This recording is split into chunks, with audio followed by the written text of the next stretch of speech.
I have a fascination with knives. I don't know one sushi chef who would ever buy a market-made knife. Locally made knives are very, very important and should be showcased more often.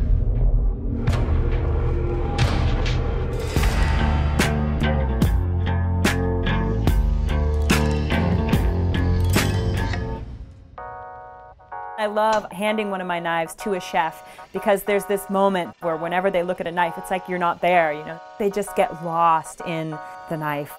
It's a beautiful thing.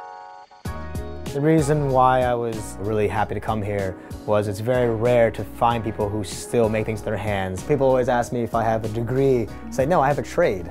It's very obvious when you see a handmade knife, there certainly is a personal story. And even for my own knives, so much of it is steeped in where I come from and my father and working with our hands. And so they're very, very individualized. And how did your first knife come out? Every time I see it, I want to change it, but there's something really special about it too.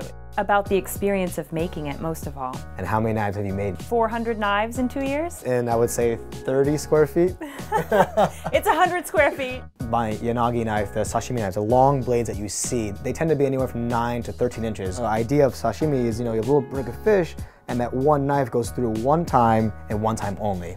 What happened was, during the samurai ending era, all swordsmiths no longer had a job. So they took these large swords and they shortened them.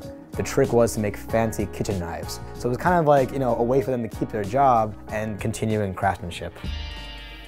So we're gonna put it right under the flame? Oh, that's awesome. So this is 2,000 degrees.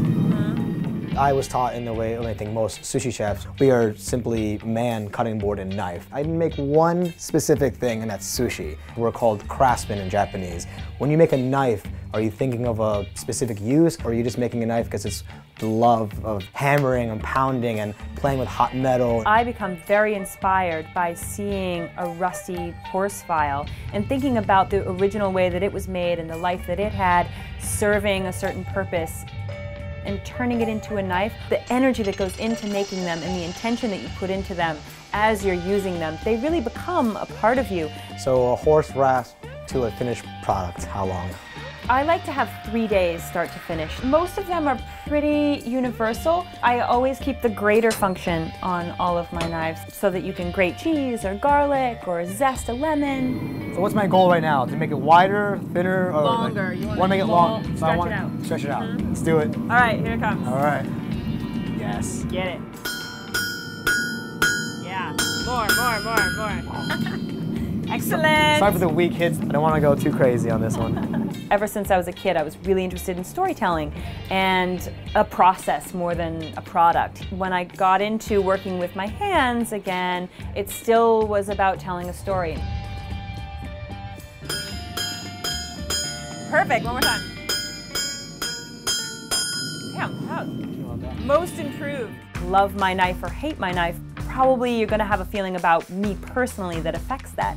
There's something really humbling about the thought of creating something that hopefully will outlive me and last several generations, because so much thought goes into creating something from scratch, and then it goes on and has if it had eyes, the stories that it could tell would just be incredible, and hopefully it'll inspire some new ways of thinking and appreciation long after I'm gone.